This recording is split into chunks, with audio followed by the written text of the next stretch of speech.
A former UFC fighter has been shot dead on a residential street in Sydney's northwest. The UFC promotes itself as a family. Dana White talks about taking care of fighters. Yeah, no, that girl hurt me bad. It messed me up for a few days. The organization posts tributes when legends pass away. Fans expect acknowledgement when someone who wore the gloves and stepped into the octagon dies. But that doesn't always happen.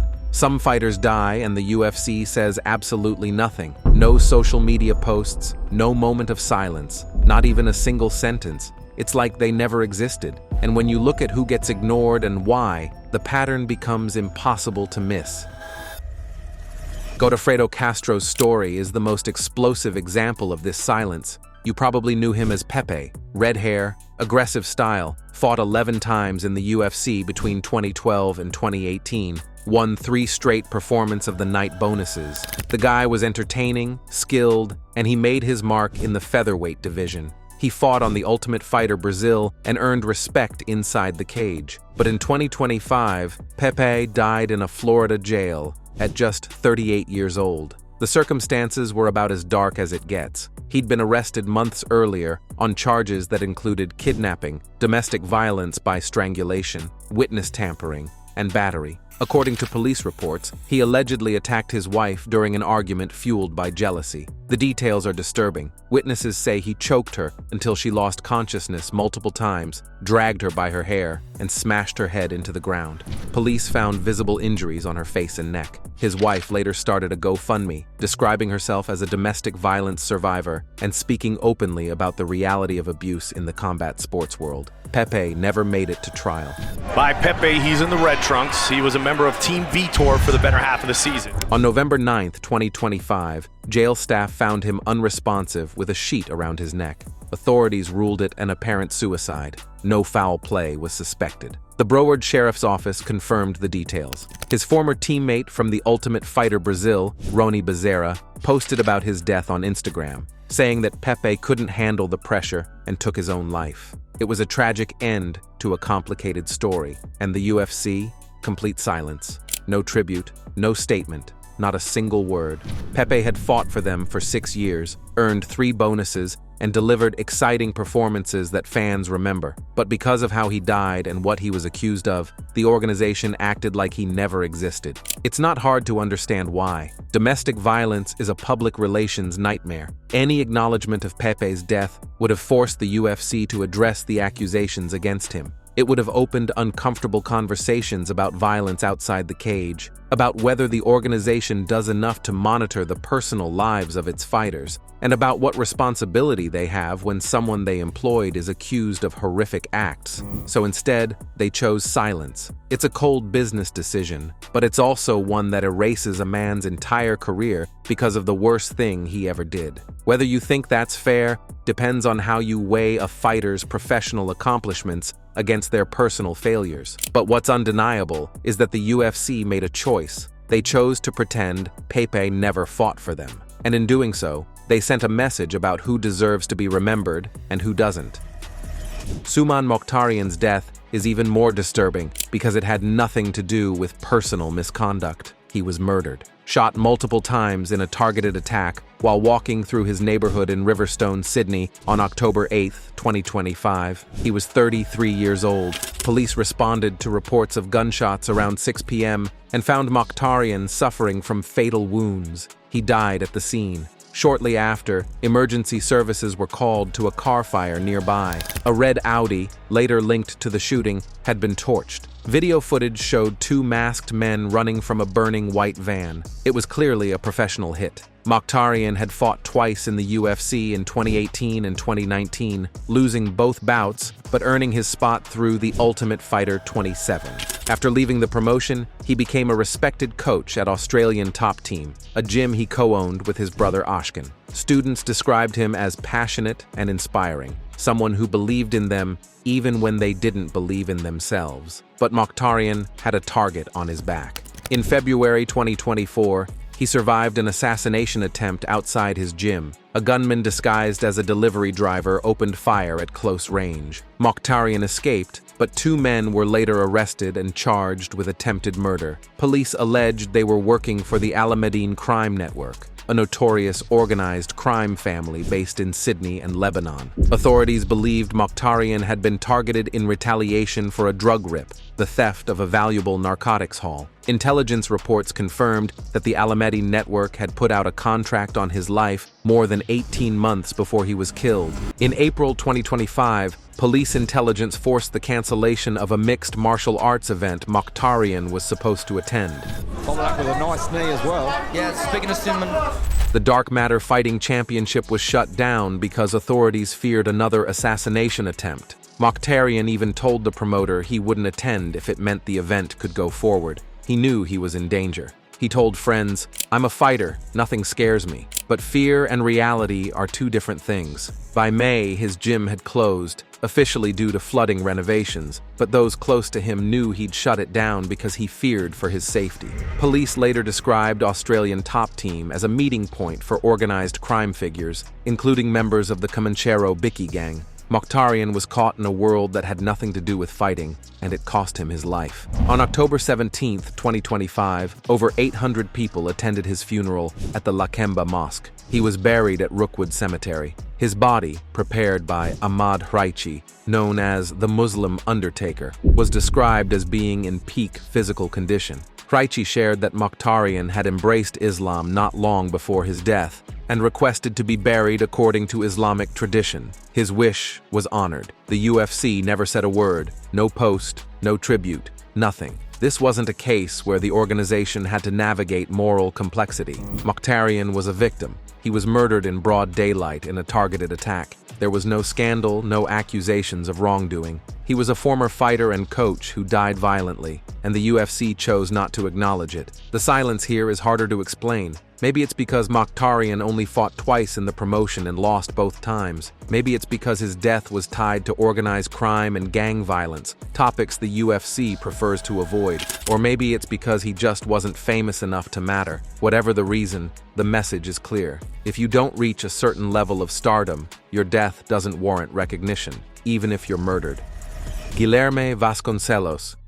Guilherme Vasconcelos, known as Bomba, died in October 2024 at 38 years old. His death wasn't violent, it wasn't scandalous, it was tragic in a different way. Vasconcelos was found in the garage of an Illinois home on October 15, 2024. Police arrived after a woman called to report discovering his body.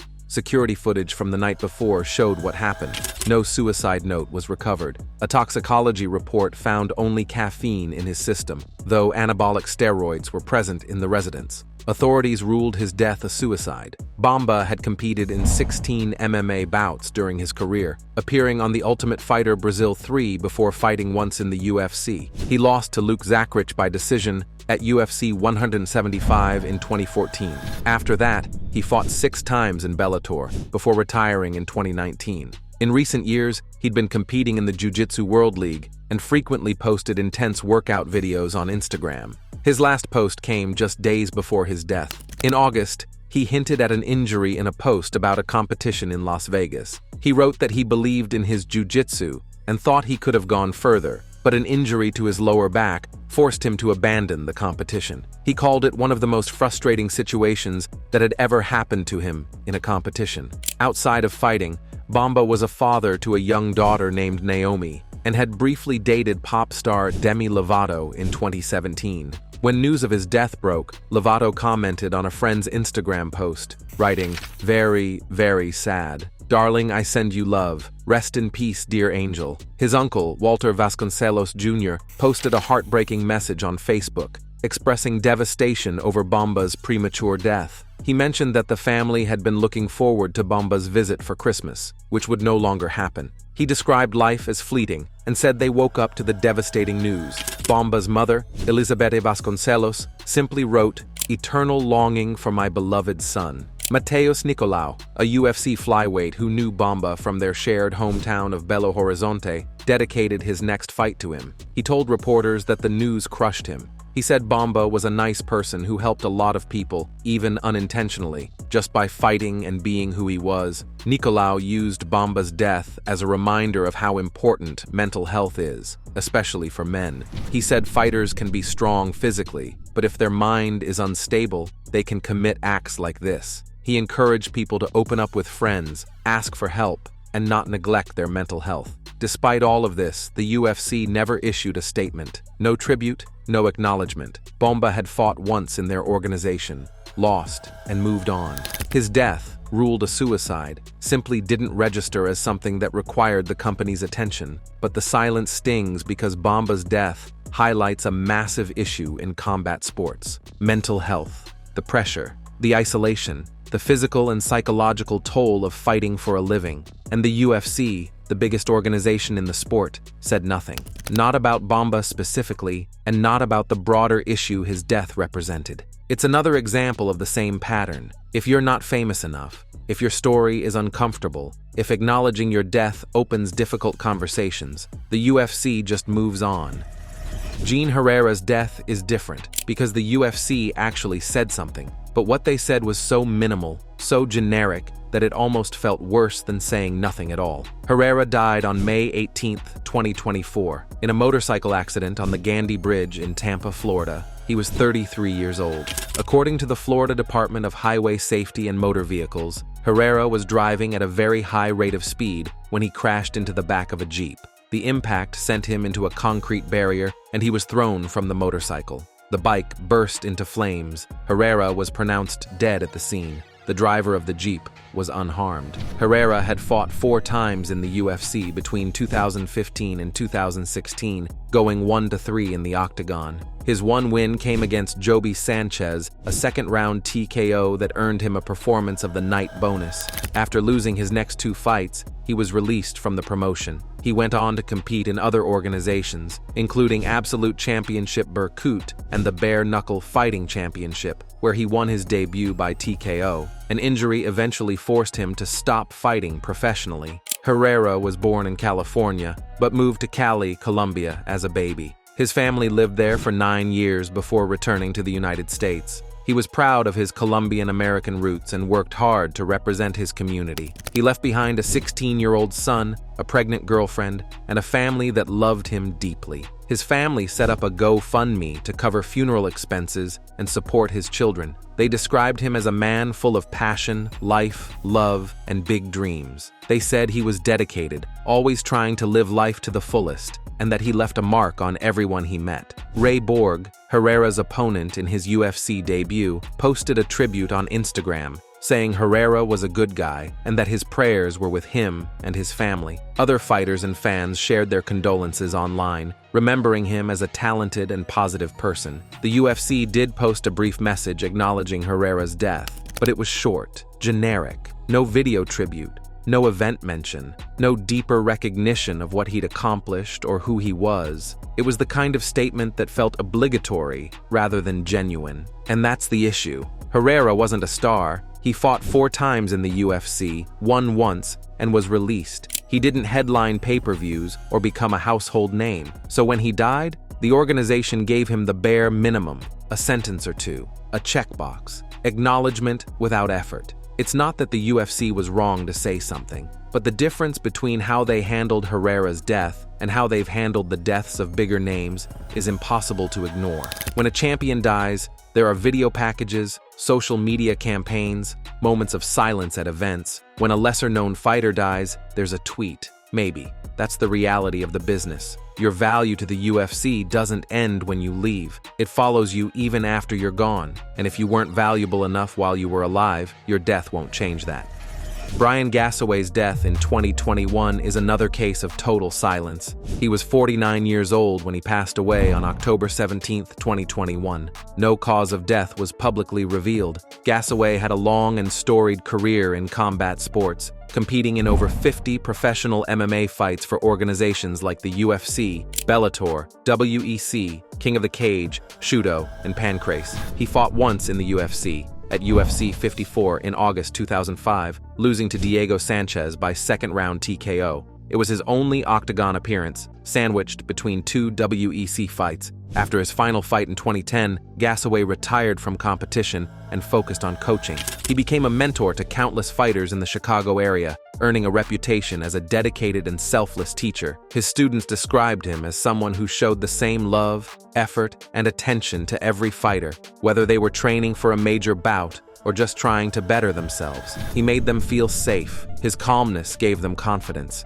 His experience gave them knowledge. His energy gave them strength. In 2018, Gassaway was inducted into the Illinois Martial Arts Hall of Fame. In honor of his contributions to Muay Thai in America, the Thai Boxing Association sanctioning authority created the Brian Gassaway Award. He was respected, loved, and remembered by everyone who knew him. A GoFundMe set up by his friends and family described him as someone who embodied the virtues of the Bushido Code: loyalty, courage, justice, honor, mercy, compassion, character, and self-control. They said he lived his life with purpose and goodness, dedicating every moment to being a better person, husband, friend, fighter, and coach. He elevated the lives of everyone around him. The fundraiser aimed to raise $20,000 for funeral expenses. Gassaway is survived by his wife, Mimi, his mother, his brother, and his son, Rashad. Despite his contributions to the sport and the respect he earned from his peers, the UFC never acknowledged his death. No post, no statement, nothing. Gassaway fought once for them, lost, and moved on. That was enough to erase him from their memory. It's another reminder that longevity in the UFC doesn't guarantee recognition. Even fighters who dedicate their lives to combat sports, who become Hall of Fame coaches and mentors, can die and be completely overlooked by the organization they once fought for. Gassaway's story is particularly painful because he was exactly the kind of person the UFC should celebrate. A warrior, a teacher, a man who lived by a code and made the world around him better. But none of that mattered. He wasn't famous enough, and so he died, and the UFC said nothing. Tim Hague's death is the most complicated case because the UFC didn't completely ignore it, but they kept their distance in a way that felt deliberate. Hague died on June 18, 2017, 2 days after being knocked out in a boxing match in Edmonton. He was 34 years old. The fight was brutal. Hague was knocked down 5 times in the first 2 rounds before the referee finally stopped it. Video shows him being battered repeatedly, backing into corners, struggling to stay upright. A left uppercut in the second round put him on the canvas for good. He walked out of the ring on his own, but was taken to the hospital in critical condition. He fell into a coma and never recovered. An autopsy revealed he'd suffered a brain hemorrhage and subdural hematoma. His brain also showed signs of chronic traumatic encephalopathy, the degenerative disease caused by repeated head trauma. Hague had a long history of knockouts and concussions. He'd been knocked out 3 times in 2016 alone. His most recent medical suspension had expired just days before the fight. Hague fought 5 times in the UFC from 2009 to 2011, winning his debut before losing the next 4. His overall MMA record was 21-13, with 8 knockout losses. After his UFC career ended, he took time off following a concussion, writing on Facebook that he was going to let his brain heal and get his passion back. But he kept fighting. He moved to boxing, where he went 1-2 before the fatal bout against Adam Braidwood. Hague was a grade school teacher in Edmonton. His principal described him as a beloved teacher and staff member. His students loved him and looked up to him. He was an important part of the school community. He left behind a wife and a 9-year-old son. The circumstances of Hague's death sparked widespread outrage. Critics questioned how the fight was sanctioned in the first place. Braidwood was 7-1 with 6 knockouts. Hague was 1-2 as a boxer, riding a 2-fight losing streak. The skill discrepancy was obvious from the start. The referee, Leon Koivisto, allowed the fight to continue, despite 3 knockdowns in the first round. Hague's corner didn't stop it either. Everyone let him go back out for the second round, even though he was clearly compromised. The Edmonton Combative Sports Commission, which sanctioned the fight, came under intense scrutiny. An independent review was launched. In 2019, Hague's family filed a wrongful death lawsuit seeking more than $5 million in damages, alleging that a city sports official was criminally negligent for allowing Hague to fight. The suit accused the referee, ring doctors, the city, and other defendants of inadequately protecting and caring for Hague. An inquiry in 2024 by Justice Carrie Sharp called for sweeping changes, including the creation of a provincial commission to oversee combat sports in Alberta. Many of the recommendations were accepted in principle, but as of 2025, the province still hasn't implemented them.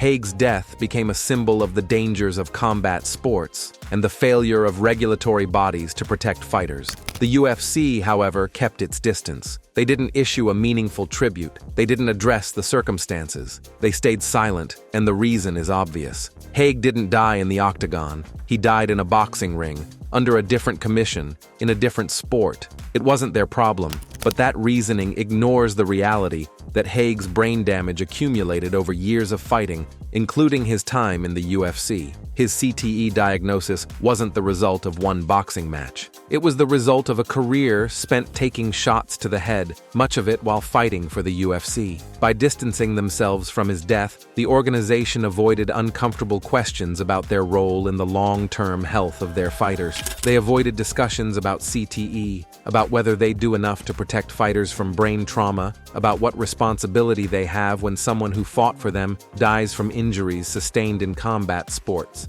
It's easier to stay silent, to treat Haig's death as a boxing tragedy rather than an MMA tragedy. But for the people who loved him, for the students he taught, for the family he left behind, the distinction doesn't matter. Tim Haig was a fighter, and he died because of it. Let us know your thoughts in the comment section. And before you leave, don't forget to like this video and subscribe to MMA Rivals so you don't miss the next ones.